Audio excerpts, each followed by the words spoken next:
once again.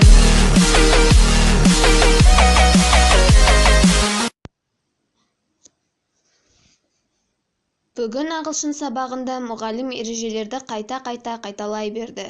Менің ойымша көбісінің ойынан шығып кетеді, немесе түсінбейді.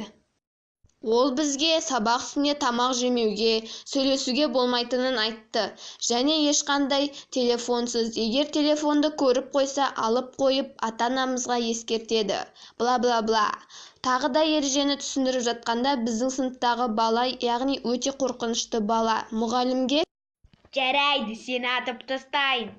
«Нене, сен мұғалімді қорқытқың кеп тұр ма?» деп таң қалдым. Сосын мен оның қасына отырмауды шештім.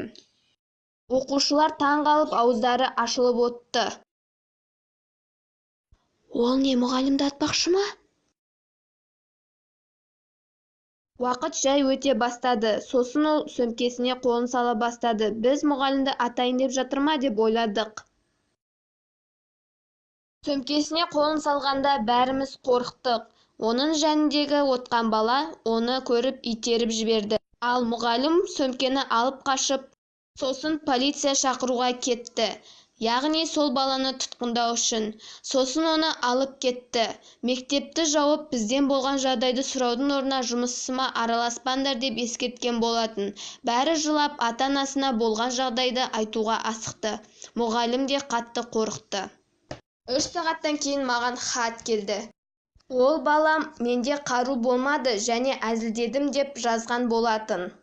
Әрі полицияға бәрін түсіндіріп айтты. Егер де шын оқиға болғанда бірнеше жылға сотталып кететін еді. Алайда ода қару болмады. Сосын жеңілдеп қалдым. Есте сақтаңыз, ойын болса да қорламаңыз. Әсіресе мектепте мұғалімге.